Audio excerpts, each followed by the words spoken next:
the live series Straight Off the Bat. Join us on Thursdays as we speak to individuals across multiple industries who will help you understand financial literacy and education. If you're joining us from YouTube, thank you so much. Don't forget to like and follow our page to continue seeing content that will help you manage your money. I'm your host, Pauline Joseph, and today we're discussing moms and money, the financial impact of motherhood. And I find that this topic is so timely for me because, as a proud auntie, I cannot do what moms do. I'm just going to say it. I just can't. I just can't. Okay. So that's why we have some professionals in the conversation. My role today is just going to be Auntie Pauline. And we're going to start with Afeisha McCain. She is a wife and mother of two, a business consultant and advisor. And she holds a Master of Science degree with distinction in Management Studies and Project Management from the University of the West Indies. We also have with us Rachel Edmund. She's a pastor and also the president of the Global Network for the Advancement of Single Moms. She's also an author of a book entitled Still Standing in My Truth, Undeniable, Unapologetically Me. Such a great title. And finally, we have Lumecha Lewis-Kirk. She is a young professional and she calls herself a young mommy, wife of a great family. She is a mother of a teen daughter. And she's also the relationship manager at RBC Royal Bank with 14 years of banking and financial experience. So let's bring everyone in this morning because we have quite a plethora of questions to ask everyone this morning. Thank you so much for joining us today. And we want to get straight into it because we want to find out this discussion around balancing family life and family and life, because there's this, myth about work-life balance.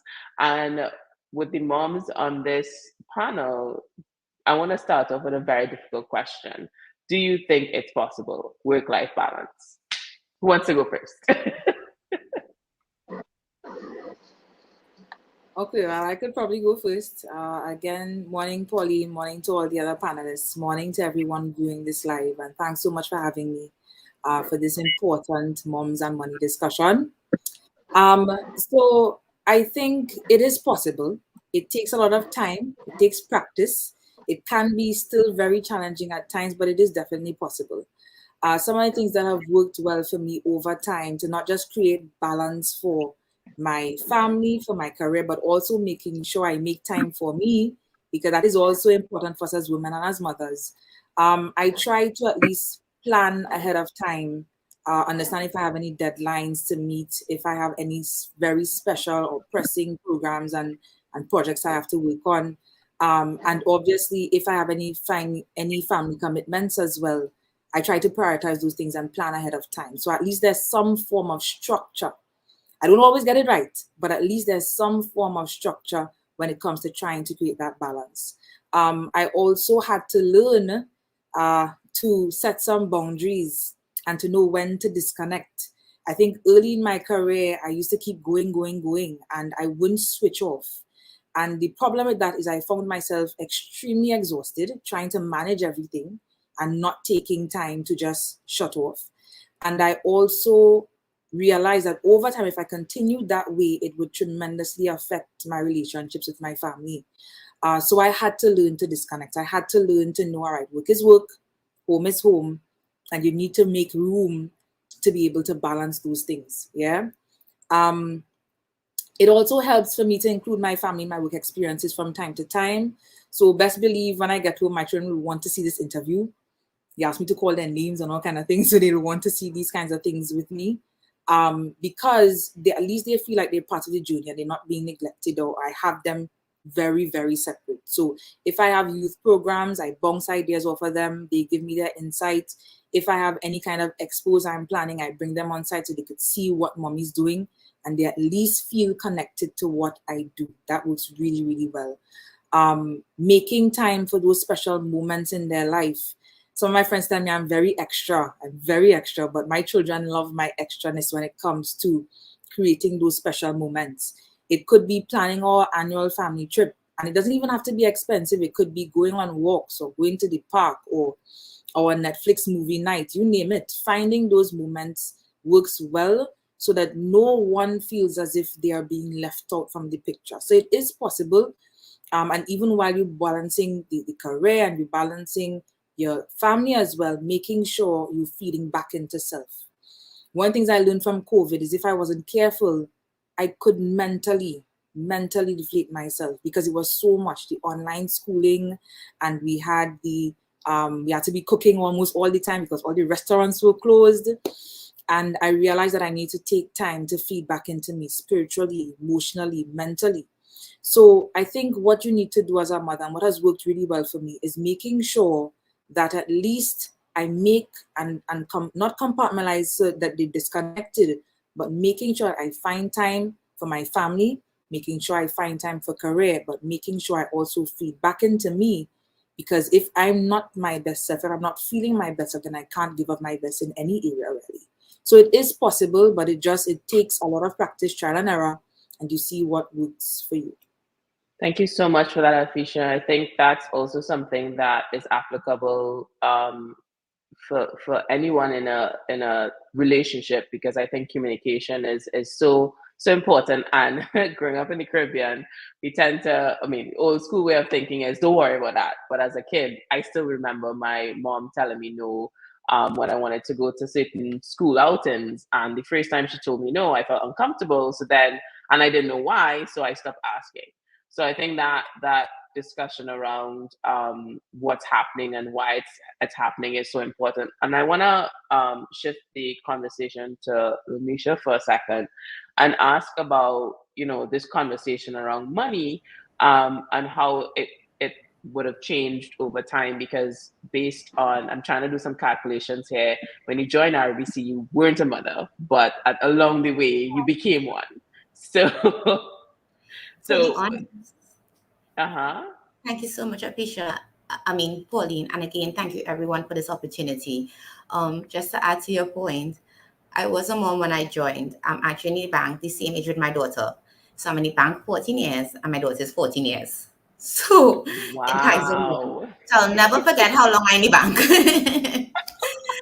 That is amazing. So in the context of this discussion on moms and money, what would you say? Because I remember watching this meme of somebody like looking at this at his paycheck, and he was like, "I can't believe people make the same money and have kids." So this idea of relationship with money, it definitely changes. I mean, when you have another human being to take care of. But can you kind of pinpoint anything in particular that changed drastically for you as a mom? Correct. And thank you so much again. I think everything changes when you become a parent. Everything changes. I mean, when you are free and no priorities, you live life, you enjoy life. You can pick up and go, you can buy anything that your heart desires, right? Money seems fleeting. It seems like, okay, no structure. And then when you have somebody dependent on you and you want to give them a better life than you have, and you want to create avenues that, you know what, they won't have to go through the struggle. Now you have to prioritize. Now you have to identify, okay, could I go out today or have to wait next week? Could I buy this today or should I hold on? And I think in the beginning, it wasn't easy. I'm not going to sit here and be like, oh, yes, it was a breeze in the park. I became a mother. I had money. Oh, no. You know, thankfully, I started off in the bank the same year she was born, and I worked my way up. You know, I purchased things along the way that I would say was investments. Sometimes you make bad investments, sometimes you make good investment, but you have to prioritize and know, okay, this is what I want for my daughter. This is how I'm going to go about achieving this. You may not always have the answers, but taking time to identify what can I do to improve my situation. It was made my situation better. Um, it changed. It drastically changes because what you could have done for yourself, now you have to do for the other, right? And you have to study, okay, am I the priority now? Is this the priority now? So I think prioritizing what is needed compared to what is wanted is most important. And once we can identify, you know what, I ticked off all the boxes with what I need. What I need, now I can start doing what I want. It is going to come over time. I always say, I think it's a ladder. You know, you take time. Anybody around you, or my family listen, on my husband and my daughter, they will say, I always want something now. I need to have it now, now, now, now. And I'm gradually learning that it don't happen overnight. It takes time, it takes work, it takes effort, but it can be done. So prioritizing your needs before your wants, it can make it happen. And that's so true for so many of us because we live in a world now where we see online it's like I want this now, I want to have it, and there is a repercussion to purchasing something now and actually doing that on credit and not thinking about what's next. And I mean, I literally can't imagine, guys, as moms, what you guys do. I can't. I just can't.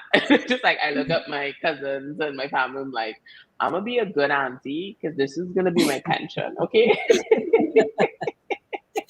I'm gonna just try. I'm gonna just try. What So are we the have quite, what are the babies? yeah. So we have quite a few joy people join us. Shout out to Lucia Jones. Basically was like, wow, you're speaking directly to me. So clearly this discussion is timely for a lot of people. So I want to bring Rachel in for the next question as it relates to that transitioning to, being a mom and well, as an author standing in your truth. I want to talk about support from family.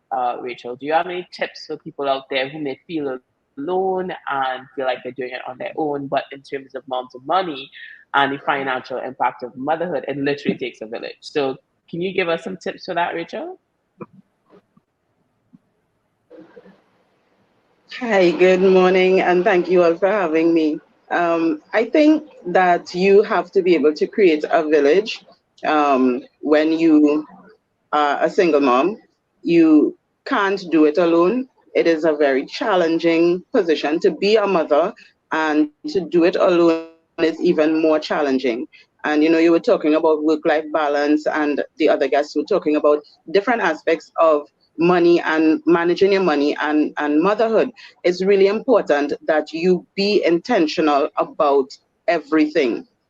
You have to be intentional. You can't just allow life to happen, because as soul, the one that is sometimes the person might not necessarily alive. You might not necessarily, they might not necessarily be a part of the child's development. So everything, you have to be intentional. You have to plan everything down to a T. And you need to know and understand that you have to have contingencies in place. Those are very important. Always be concerned because you are the sole breadwinner. That is what is important. That's what you need to know. Thanks a lot for that. Thank you for that, Rachel. I think we're having a bit of a technical issue with your internet. I mean, your quality conversation's happening, but it's breaking up every so often. So maybe you want to refresh that. But what we're gonna do is we're gonna have a quick break, and when we come back, we're gonna have that discussion around single mothers because that is something that is actually very common in our culture, and we want to talk about this. Expand a bit on it takes a village to raise a child. So we'll be right back after this.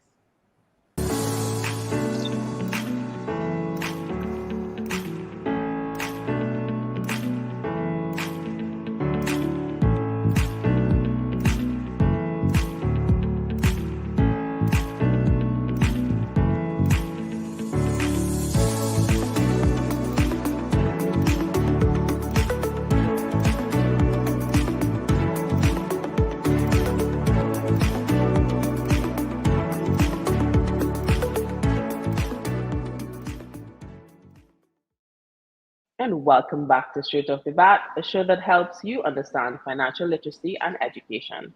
Thank you so much for joining us today. If you're joining us from LinkedIn, don't forget to subscribe to our page and continue seeing content that will help you manage your money.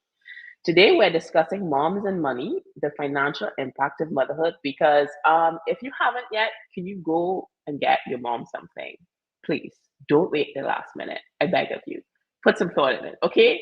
So while you figure out that, we're gonna welcome back in our guests today, Afeisha, Rachel, and Lumecha across Trinidad and Tobago, because we're discussing moms and money and the financial impact of motherhood. So when it comes to being a mother, I mean, I don't want to make any assumptions on where we are in our relationships in life, but there is a sort of a common uh, acceptance of single moms. And also there's this, I'm just going to just get it done all the time by myself.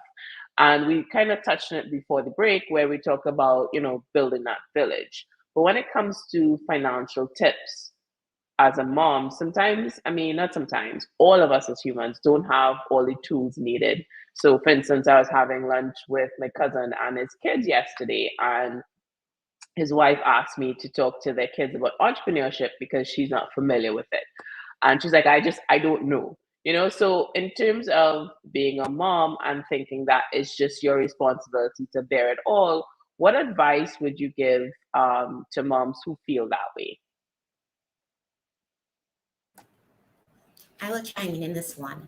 I was a single mom for 10 years before I met my husband, and it is not an easy road, but it's worth it. When I say that, to say I remember even when I started off the bank, I was on contract, 3 months contract, and I'm saying to myself, okay, how am I doing this? Every 3 months, I'm praying and hoping, you know what, it have to be better. It have to be, I need to stay in the job. I need to work hard and stuff.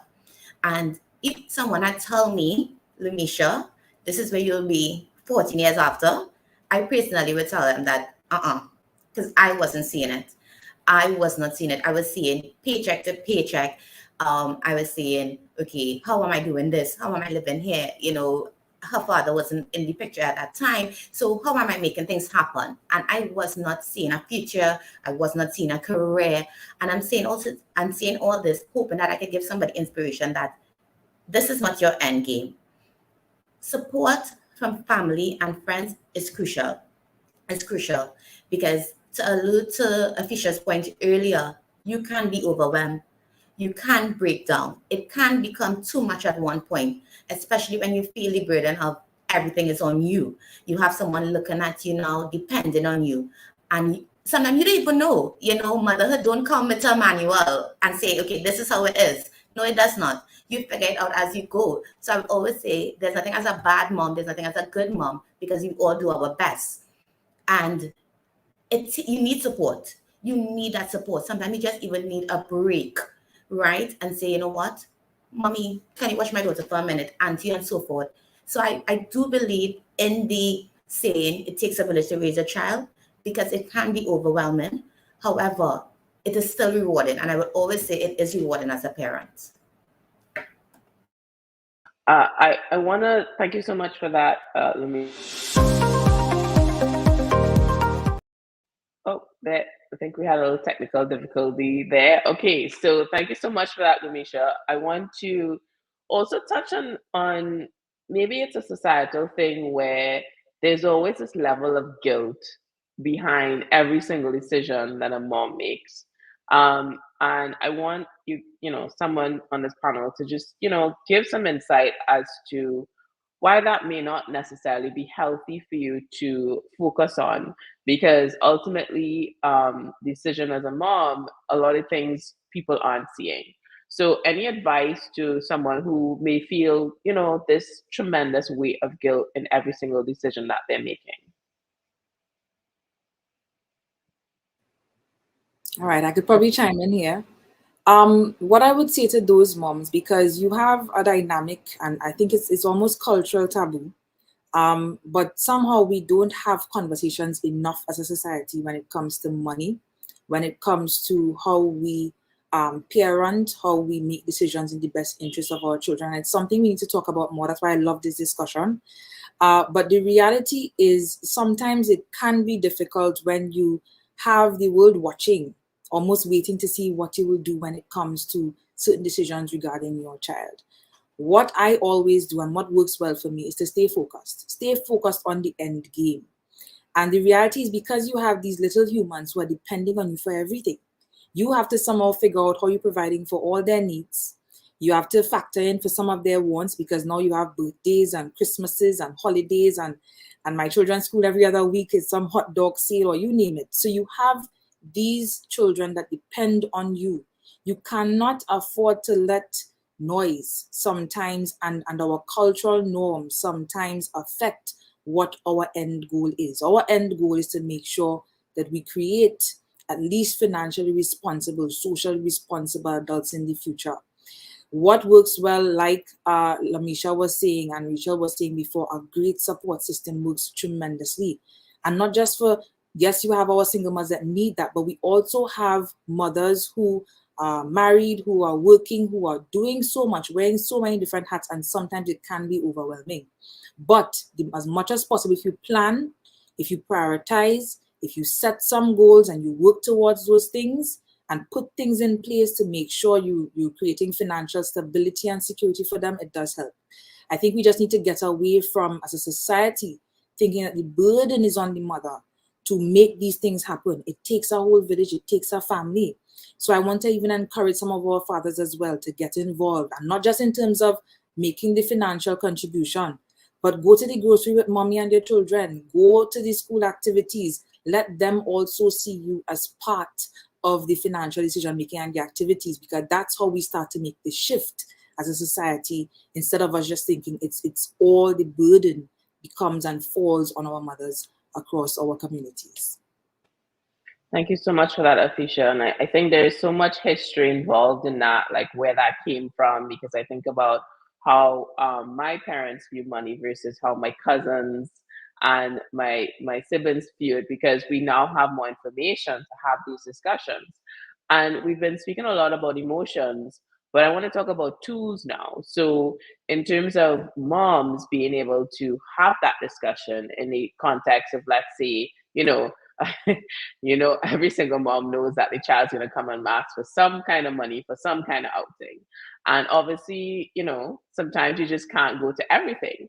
So, what type of conversation should that mom have to allow that child to understand that there is a restriction when it comes to the access to funds? Lumecha, want to take that? Sure. And that's the thing. And it goes back to the question of how do you clear that guilt? Because you want to have your child in every activity. And, saying no, not everybody's receptive of it. But I think, being a young, as I already said, a young mommy, I love to have discussions with my daughter. I have discussions from early as what it is, what do you do, being in finance. In finance, I already let her know this is what you have to do when you get older. 21, X, Y, and Z. It don't have to be, you have your own career path. But I also lay down that I have this open forum that Zanaya's her name. Zanaya, not everything you could be a part of. So even when I said no, it has to have a reason why. And I'm thankful that she has the understanding that she don't ask for nothing. I'm grateful for that. And maybe you have parents out there who spend their last to ensure that the child be a part of. But we also have to know that we can't say no, because the world is not always going to say yes. So if you don't set that foundation to tell them no from now, they would always have the expectation that everything is yes. So the reality is that sometimes you will want them to be a part of it. But if you really cannot do, and you know to yourself you cannot do, and you tried, I would like to say that too, that you try all avenues to ensure that it could happen, and it still can't, you have the open discussion with them and have them understand from now that you will not always get a yes, but there will be a reason why you get a no. And don't worry, there will be a next time. Let's look forward to that. Let's work towards that. I can actually say, let me put a little $5 again in the event that it comes up again. But this time, we just have to say it can't be done. And I think those discussions, what we need to have with our children now, the children of this era, they are very aware. We can't hide anything anymore. So having that discussion with them is crucial to ensure that you can't have it now. I tried my best. However, there will be a next time. And I promise, promises are comfortable are cool, but I promise that with all God's, you will be able to attend. But if I could as well, Pauline, sure. if I could stick up in as well. So I could give you a story about my children. I probably, because of the field I'm in, I have a lot of money conversations with them. And more than just saying, you know what, probably we can't afford it right now, I try to get them involved as to probably how can we afford for next time, get them very much involved. So our children have financial goals that we don't even realize. So for example, my daughter, she has made this promised to herself that when she finishes her exams for secondary to enter secondary school, she wants to go to Disney World, right? But Disney World requires Disney money. Now, instead of mommy just saying, then all right, we'll have to get the flights. Me and my husband will have to try and get the flights, get everything booked. They have now taken a very proactive role in saving towards their spending money for Disney. So every 2 days, my son comes, Mommy, let me see your budget, because he wants to make sure I'm keeping myself on top of my game to make sure their goal is achieved. Yes. If we go to the grocery or we're running errands and I decided, I'm a bit hungry, let's stop for something. They'll be like, no, mommy, we're on a budget, because they are keeping their goal at the fore of their minds. Recently, my son took a bag of chocolates that a dear friend gave me, but he thinks that everything she gives me also belongs to him. And he went and sell my chocolates in school, and I had to call his teacher and work that out. And he's putting money towards his savings. Yeah. So early enough, because they sometimes have their own financial goals. In my case, it's Disney World. For some children, it might be a phone, it might be a shoe. You start to get them involved as well in the thing, because that's how they learn, all right, needs versus wants. That's how they understand delayed gratification. That's how they understand how to set some goals, earn some money towards those goals, save towards those goals. And when you start to put those things into practice with them from very early, my children are 10 and 8, yeah? And from very early, they understand these things. It becomes innate in them. It becomes a natural thing. So more than just having the conversation, make it very practical for them so that it becomes something that is very natural to them. Our children are very intelligent. They have their goals, like I said, and I think the earlier we start with them, the better it is for them in the long run. Totally agree. Yeah. I love that, because you're definitely setting them up for the world that exists now, right? Because a lot of the times people just want to go and take out a loan. I've actually had a conversation with a friend who wants to take out a loan to go travel, versus actually doing what you're saying, which is putting stuff aside for something bigger. So Rachel, do you have anything to add to the discussion we're having right now?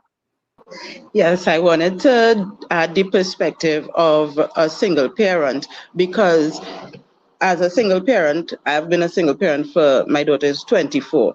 So that is how long I've been a single parent. And there were times, even though you have certain things in place. For example, you may have a good job, a steady job, right? You're more or less permanent in that job. So you have a steady income, but the income only goes so far, right? And remember, these are children. You may not have just one child, you may have 2 or 3 as a single parent. And it is every year this child is growing. Every year this child is needing different things. These children, I should say, right? And it is not always possible. And you as a single parent have to know that, and you have to communicate those things. It's not always possible that the resources that I have as a parent will be able to do everything that we want to do.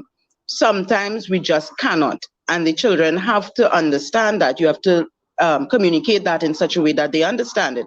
And I have found in my own life with my children, communicating with them that, listen, this is not what we can do right now. We can't do this right now. We may not even be able to do it next year, right? Because you know what your finances are, you know what your obligations financially are outside of your children, right?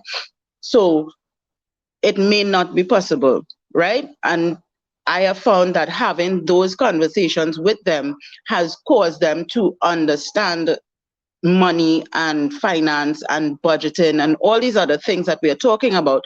It has helped them to understand things a lot better. And I realize that, sometimes we think that they are just children and they don't understand, but they do when you communicate with them, right? To the point that now my youngest is 17, and what she did for CXC, she's writing CXC right now. The subjects that she did for CXC, she decided she wanted to go into business, right? And because she decided she wanted to go into business, she took subjects that will set her up as an entrepreneur. So when she's finished with school, she already is going into her own business, managing her own money, right? Because she understood that as a single parent, money was not coming in from other sources from her father or from anywhere else, because it just was the way that it was, right? We couldn't change those things.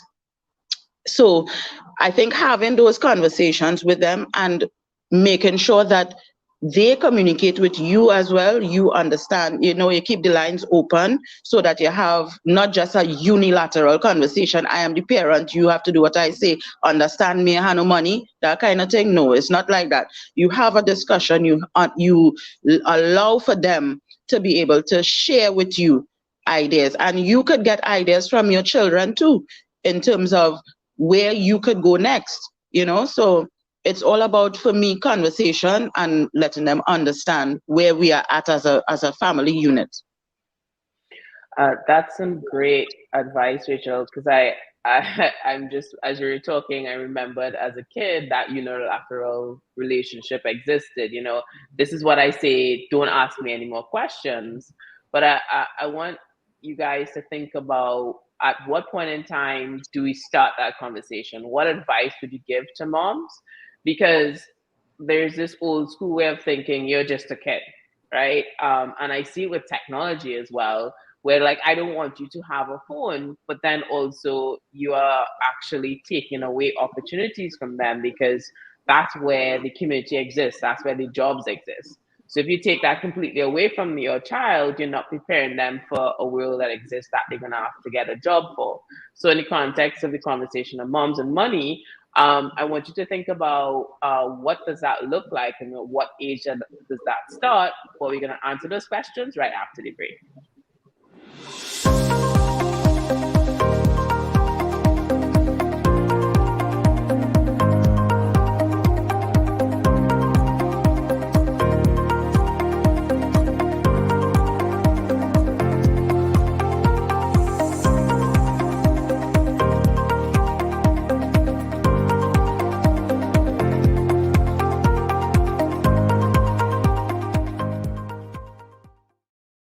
And welcome back to Straight Off the Bat, a show that helps you understand financial literacy and education.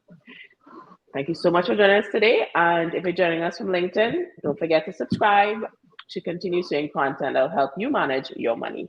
Today, we're discussing moms and money, the financial impact of motherhood, because, well, you know what Sunday is. Have you booked that restaurant? Have you bought your gift? Please put some thought in it. She bear you for 9 months. It's the least you could do, is all I'm saying. So thank you so much to Afeisha, Rachel, and Lumecha for joining us today. And if you missed it, don't worry. Once this live is ended, you can go check us out and replay it. But we did discuss, the impact of being a mom and how it shifts your financial life, basically, and decisions. But before the break, I asked a question about, when do you start having that discussion around finances? Is it too early? Do we just say, okay, no, that's not for you to worry about? When does that conversation actually start? Is there an age that you guys want to throw out there for us? So I will say that I started from the time my children could understand. So 2 years old, right? We think that they don't understand things, but once we put it in language that they can understand, they do understand. So when my daughter, was about 2, 3, 4, 5, those ages, and she would ask for things, and I would know for a fact that there is no extra money to do this particular thing, I would tell her that, mommy doesn't have it right now. We could see if we could get it at a later date. And she would understand that. And she would come back at another date and she would say, mommy, do you have money now? Because I want to get so and so and so, right? So you have to have age appropriate discussion with the child as the child grows, and not think that the child will not understand what you are trying to convey in terms of money. So, as they get older, you try to implement more lessons, but you have to have these lessons in order to give them those lessons, right? So if you are not financially literate, it's going to be a little difficult for you to convey the messages that need to be conveyed, right?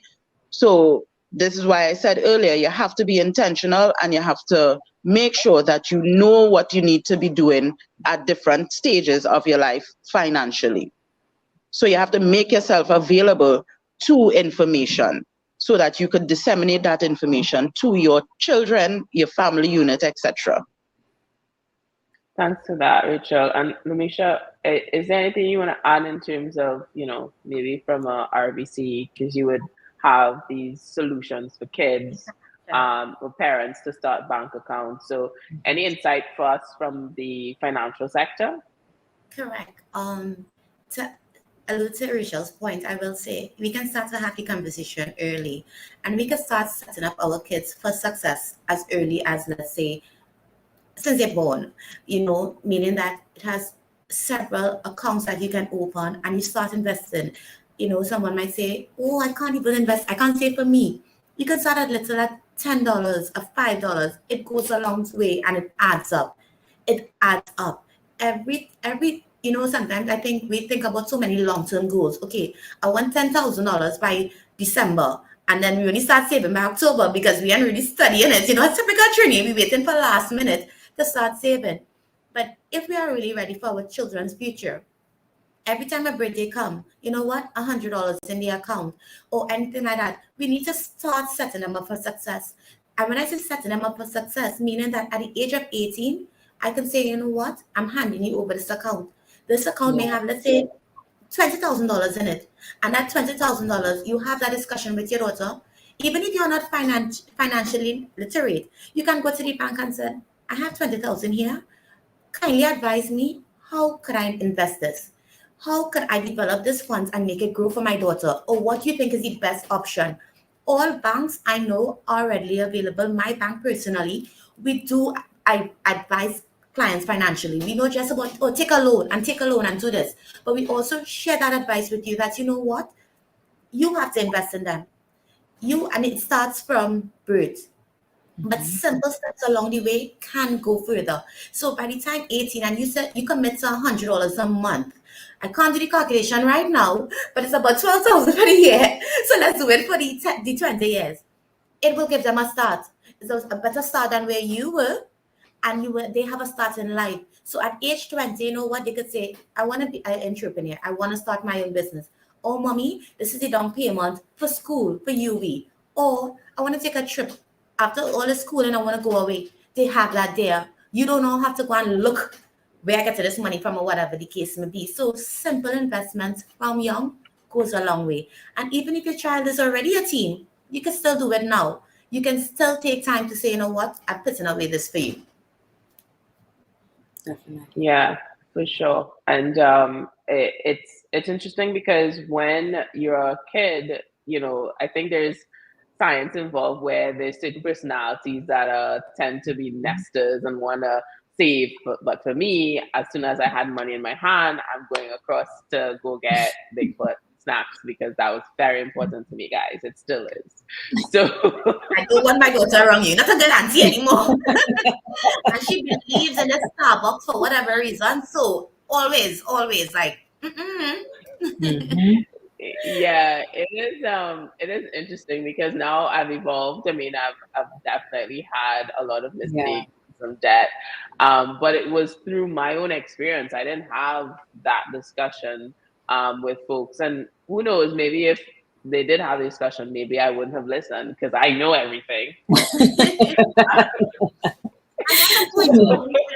We should let people know that it's okay to ask a question because I didn't know everything, and I still don't know everything.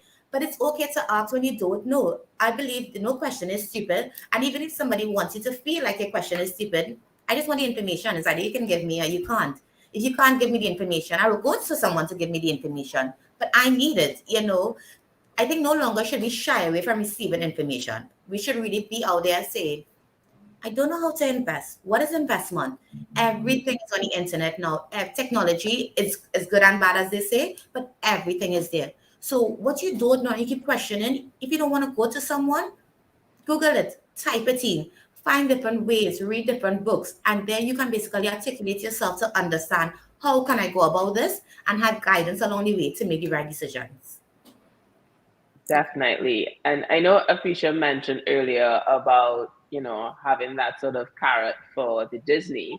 And I mean, that's really great in the context of just what to expect as we get older. But for someone, Afeisha, who may not necessarily have the foresight you have, and want to give their kids, that sort of infrastructure so when they get older, they get better at financing. What advice do you have to moms who, or even partners, because it takes a village? Because I might imagine at some point in time when you're a teenager, no matter what your mom says, you're like, whatever.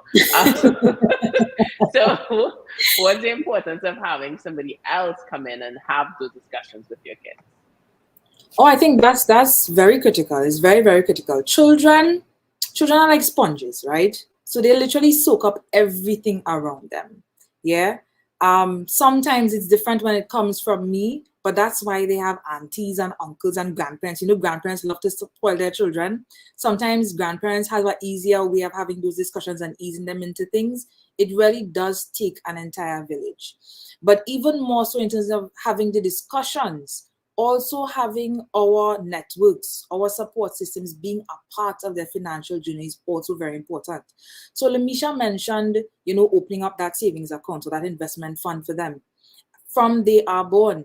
So, some of us, we have our christenings and we end up with like 20 godparents. Yeah. And every birthday, every Christmas, even if it's $5 they put into that savings account, that is them participating. That is, my children no longer ask for gifts. They want money from their aunties and uncles and grandparents again because they're working towards those goals. So I think it's important for us to have these discussions as a community. It's not just on mommy or not just on daddy, but it takes everybody to be a part of the journey. It's about having almost a financial experience with our children.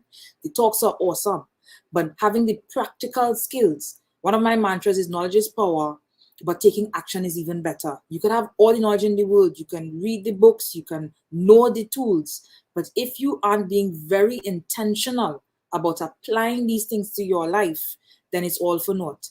So I think the best thing to do with our children as a community, as a society, have the conversations, yes, but make it very, very practical and real for them so it becomes natural to them. The same way they learn how to brush their teeth, the same way they learn how to walk, how to do all these different skills. Financial literacy is that skill they need to become a financially responsible adult. So I would say and advise other mothers, don't be shy about having those conversations. You have a number of programs that will teach you how to have those conversations, how to set up some things for your children, little savings things, bringing them on your shopping trips with you, going to the bank to help them open up their first account at a particular age.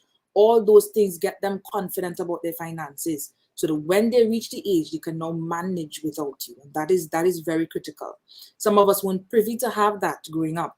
And as much as possible, we're trying now to change that mindset, have some behavioral shift so that everyone, all of us, could play our part in securing their lives and their future. That is great advice. And for those of us who grew up with the elders saying, well, back in my day, I didn't have Yes, this. That's okay, yes, guys. yes, That's yes. okay. That's Times why have the next changed. generation. Times have changed. And I think even for us as parents as well too, there's this study that was done at some time recently where they found that 90% of our financial decisions is based on emotion, and only 10% is actually based on logic. So I think sometimes even we have to check ourselves as to what is the thing behind the spend? What is the reason we're doing this thing? Is the reason why if we're very, very angry or we're very, very happy, we treat ourselves to a handbag or a shoe, Is the Correct. reason why if you grew up in a system where you experienced extreme poverty, you almost make this pact with yourself as a child that when I get older, my children will never do without. So we always have to understand what's the emotion behind the thing. Teach them that as well. Understand their emotions and the connection towards our money mindsets and our money behaviors. And once we start to groom those things, help them to understand those things and what's driving their money decisions, that helps as well. So it really is, it's an entire experience, and the journey is something as you educate yourself, start to put things in practice. Make it very practical, be actionable, and be very, very intentional with everything you do when it comes to your finances. Afeisha, you're talking my love language when you talk about emotional intelligence. I love those discussions Yes, because it is definitely the core of why we do a lot of things. Even like, I'm on this thing where I'm stopping drinking coffee for a while and it's been very painful, but it makes me realize that, I've been doing this thing as a way for something else. And that's how we treat money as well. It's so important, especially when we're always doing and we feel stressful. So, those types of things are definitely something that we need to kind of pause and reflect on. And I think that for this discussion for the last 45 minutes, we've been talking a lot about, kids who are a little bit older. So we're going to go on a break, but before we do, I want you guys to think about this question. What was the thing that came up when you had your kids, your first child or your child, that was an expense that you just did not see coming? Like you were like, what? Nobody told me this was going to happen. So I want you to think about that, and we're going to answer that question right after the break.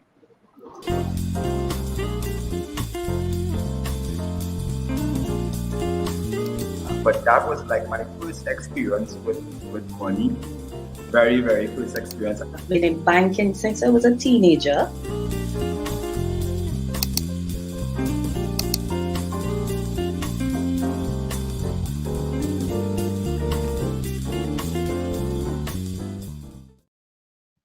Welcome back to Straight Off the Bat. If you're joining us from Facebook, don't forget to subscribe to our page to continue seeing content that will help you manage your money. Today, we're discussing moms and money, the financial impact of motherhood. And we just went on a quick break, so you're going to go right in with Officia, Rachel, and Lumecha because we have a couple of more minutes. And I think that this question is going to be great. What we want to find out is, because I just feel like I'm in an age now where literally all my friends, I'm just going around dropping off diaper, cakes, and newborns are just abound. And like, thank you so much for contributing to my pension.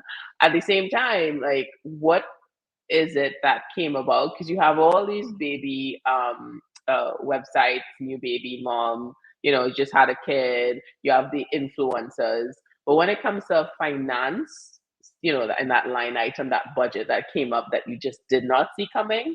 You want to tell us what that was? Want to start off with Lumecha?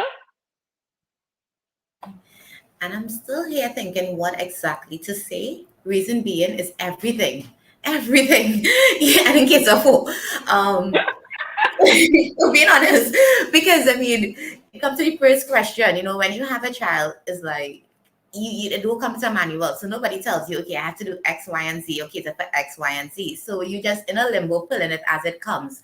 But to answer it, I think sometimes medical expenses is something that we take for granted. And that is something that has been thrown upon you because not every child is born where everything is well. So you need more medical expenses than others, and that could take a toll on you that you did not cater for. I heard mothers, thankfully I didn't have that experience, but I know someone recently, we raised funds and we did everything in our power and I think that burden of feeling like, oh my God, how do I do this?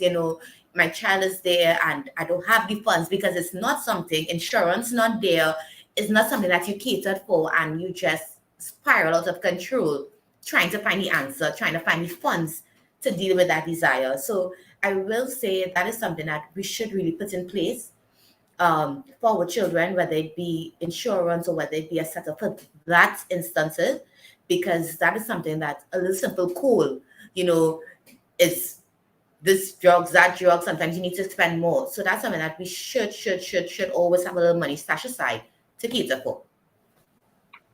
Wow, I can't imagine to be in that position. That would be very difficult. Rachel, you want to add to the discussion? Sure. I think that the thing that really put it into perspective for me was having a second child. Because when you have one child, the expenses, how it goes, right? But then I waited 7 years before I had my second child. So it was that when I realized the combination of the two, it was like, oh my gosh, it's like so much money that you didn't really cater for. You know the expenses of children, but at the same time, when you have one child expense and now you have two children's expenses plus your own, plus just living expenses and all of that, that is the thing that put it into perspective for me. And also, about 2 years ago, my youngest daughter, she was in a car accident, and we didn't have insurance, as Afeisha was saying just now. And it was really a critical time where you understood that you need to have a little bit of money stashed away somewhere in case of emergency, because her surgery alone would have cost us $150,000, right? And that was not something that was expected. So I think we have to really be intentional about what we are doing, when we are doing it, how we are doing it, and make sure that we have all our contingencies in place. And also understand that life is life, and sometimes things just happen, and you may not necessarily, even though you prepare or you make all the preparations as necessary, some things just happen, and even though you make preparations, it just is what it is. You understand? So you have to understand those things. Yeah, I when you Yeah, talk about having a second child, it reminds me of getting the hand-me-downs of my brother's shoes in school. It wasn't great, but it all makes sense now. but I also want to add in there, because they spoke to really two important things, and that's the unknowns. How do we plan for the unknowns? Yeah. So the emergency fund definitely is a great start. Having medical care and something put in place to cover those unknown medical bills that may come with having especially young children. You have to find the money. You don't have much of a choice, whether it be you raising funds or whatnot. You need to find the money to be able to deal with that. But I think something, and that's based on life experiences, because I lost my mother at a young age, is we don't plan for death. Yeah, we talk about the bills that will come. We talk about the potential medical care and those things as well. The emergencies. What happens if you lose your job? What happens if somebody gets sick? Like Rachel said, the accident happened and they had to find the money to now deal with the healthcare for her daughter. But what if, and we saw a lot of it happening during COVID, we saw a lot of cases where COVID left us with so much uncertainty. We had parents and mothers leaving their children behind with absolutely nothing in place.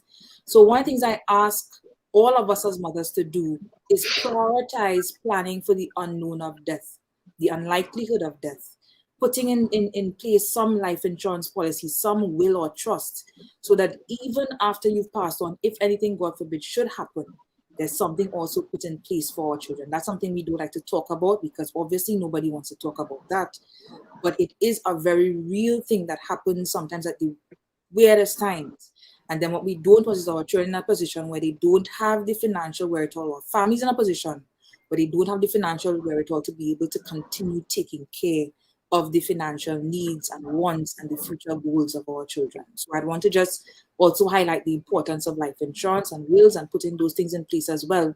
And thinking of those things when you transition from thinking about just yourself to now having these children that depend on you. Yes, that is actually a quick discussion we've had on our YouTube channel before, so you can check out on the YouTube page. We had that discussion because it's a very difficult one, even as an adult now with our parents. They're like, you don't worry about that. I'm like, yeah, but then I kind of will have to, so it's definitely a shift in mindset and culture when it comes to something that we all gonna, falter to, which is it's gonna happen to us at some point in time. So I don't want to end this discussion on too much of a morbid note. So let's talk about the final question. What's the piece of financial advice that you've received? We've spoken about growing up with a village from your mom, your grandmother, someone, a friend, a guardian. So if you want to share with us, we'll start with Rachel. What's the best piece of financial advice you've received? I think the best piece of advice I received came from my experience in the bank, right? Because I also worked at RBC for 14 years, and that was that you never put all your eggs in one basket. Never do that. Make sure you have your investment and your risk spread across different instruments so that if one fails, you still have something else to fall back on. Always never put all your eggs in one basket. Yeah, that's just great advice. I'm going to reference what I said earlier in terms of the conversation, which is the power of attorney. You can check that out with Nicole Anna De Silva on our YouTube channel. So heading over to Afeisha and wanting to hear her response on the best financial advice received. Right. So I don't think I had financial advice really, to be quite honest. But I did get practical financial tools from my mother when I was growing up as a child.